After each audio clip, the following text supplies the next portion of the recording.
This is a house in Villisca, Iowa. A small town, a quiet street.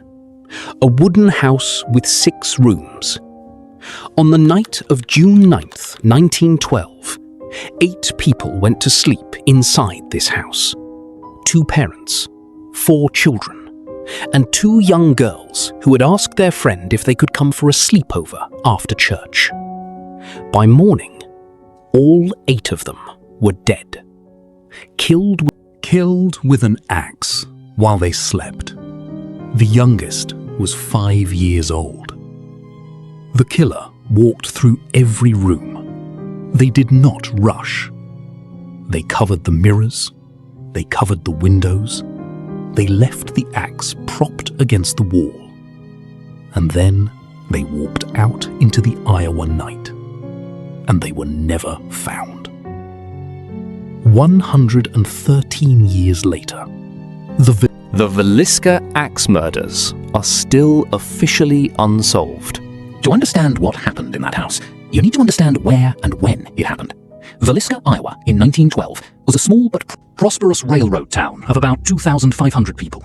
It had churches, schools, a main street with stores, and the kind of tight-knit community where everyone knew everyone. People did not lock their doors at night. There was no reason to. Crime in Villisca was minor. The occasional drunk, a petty theft. Nothing like what was coming. The Moore family was one of the most respected families in town. Josiah Moore, known to everyone as Joe, was 43 years old and ran a successful implement business, selling farm equipment to the farmers and ranchers of southwest Iowa. His wife Sarah was 39, a homemaker who played piano for the church and was deeply involved in the community.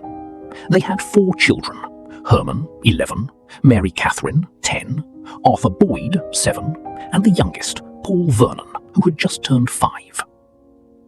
By every account, the Moores were a family that everyone in Villisca liked and respected. They were not rich, but they were comfortable. On the evening of Sunday, June 9th, 1912, they had attended the annual Children's Day service at the local Presbyterian church, a beloved end-of-year Sunday school celebration. 2 of Mary Katherine's friends, sisters Lena Gertrude Stillinger, 11, and Ina May Stillinger, 8, had asked to come home with her and stay overnight. The girl's older sister gave them permission. They walked the 3 blocks back to the Moore house together in the cool Iowa evening. They went to bed, all 8 of them. The next morning, Monday, June 10th, a neighbor named Mary Peckham noticed that the Moore house was unusually quiet. The chickens in the yard had not been fed. The cattle had not been let out. The curtains were still drawn at an hour when the household should have been up and moving. She knocked on the door. No answer. She called out. Nothing. Mary Peckham contacted Ross Moore, Josiah's brother. He came quickly, unlocked the front door with a spare key, and went inside. What he found ended his ability to speak for several minutes. He ran from the house and called the town marshal, Hank Horton. Marshal Horton arrived and conducted a search of the house. In the master bedroom on the ground floor, he found Josiah and Sarah Moore in their bed. Not one of them had apparently woken up or struggled. In the children's rooms upstairs, he found Herman, Mary Katherine, Arthur, and Paul, each in their own bed. Downstairs, in the guest bedroom, were Lena and Ina Stillinger. 8 people, 6 of them children, all killed in their beds. Not one of them had apparently woken up or struggled.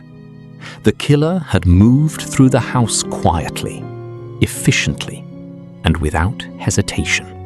What investigators found inside the Moore house was deeply disturbing, not just because of the violence, but because of the details the killer had left behind.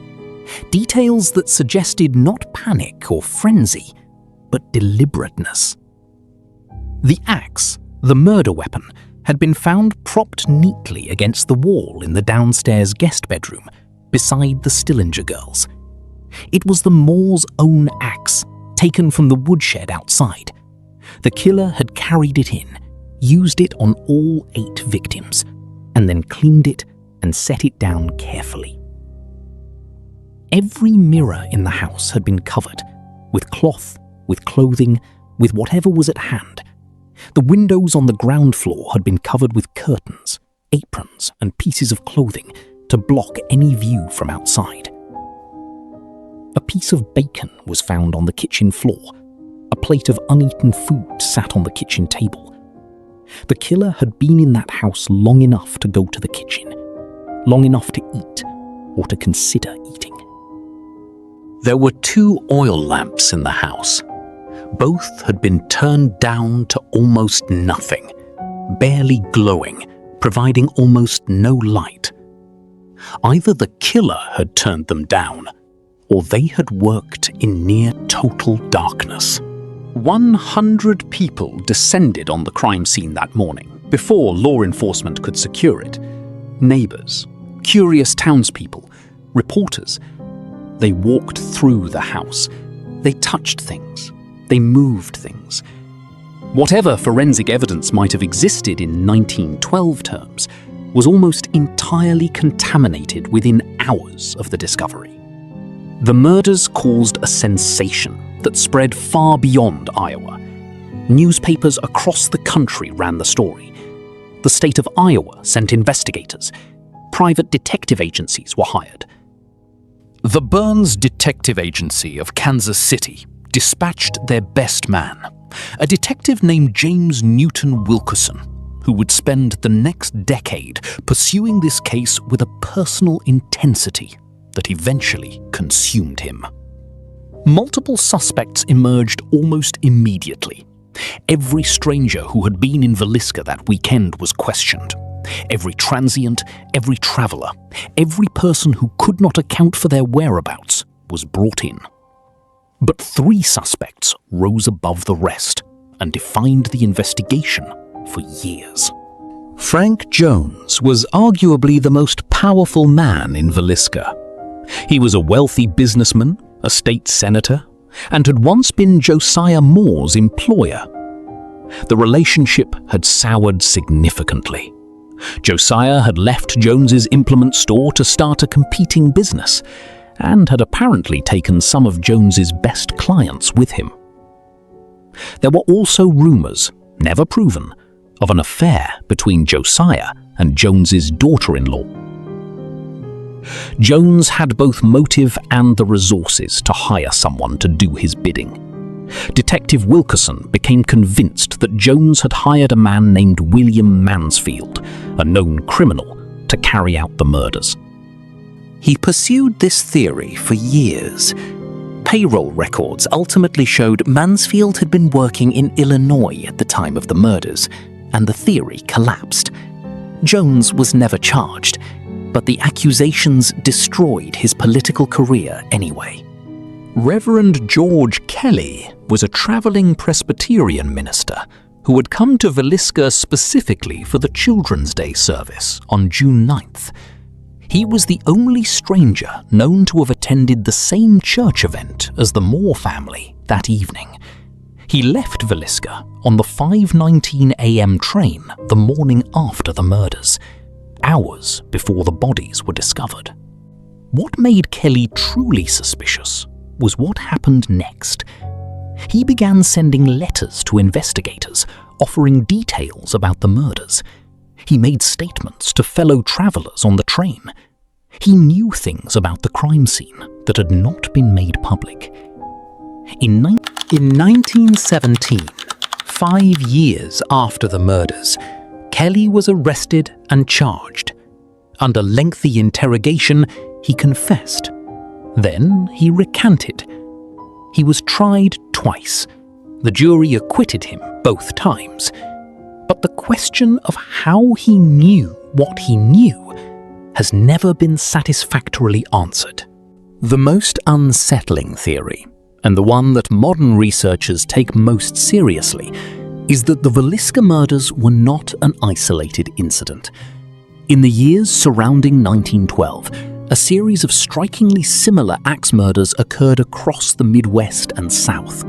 Families killed in their sleep, mirrors covered, windows blocked, axe blades used on adults, handles on children. No signs of robbery, no apparent motive. In their 2017 book, The Man from the Train, authors Bill James and Rachel McCarthy James identified a suspect they believe was responsible for dozens of such murders across the United States between 1898 and 1912, a German immigrant named Paul Muller. According to James and James, he traveled the country by train, targeting families who lived near railroad lines, striking at night and vanishing before morning. Villisca was on a railroad line. The Moore house was 3 blocks from the station. The Moore family house still stands in Villisca, Iowa. It was purchased in 1994 by a local couple named Darwin and Martha Lynn, who spent years restoring it to its 1912 condition, removing modern renovations, researching the original furnishings, making it look exactly as it did on that June night. Today, it is one of the most visited true crime sites in the United States. You can take tours. You can even stay overnight. People who have stayed overnight in the Villisca Axe Murder house report consistently that something is wrong with the place. Unexplained noises, equipment malfunctions, a feeling of being watched. Whether you believe in the paranormal or not, the history of what happened there seeps into the walls in a way that is difficult to explain and impossible to ignore. It is 2026. 113 years have passed since a killer walked through that house in the Iowa night and killed 8 people in their beds. No one was ever convicted. The official case file has never been formally closed. The identity of the killer is still unknown. If the traveling axe killer theory is correct, if Paul Muller or someone like him was responsible, then the Villisca killer almost certainly killed many more people in many more towns before stopping, dying, or being caught for something else entirely. The 8 people in Villisca may have been just one stop on a much longer, much darker journey. The youngest victim, Paul Vernon Moore, was 5 years old. He had been at church that evening, reciting his little speech in the Sunday school program, just a few hours before he died. His name is on a gravestone in Villisca Cemetery. The killer who took his life has no name at all.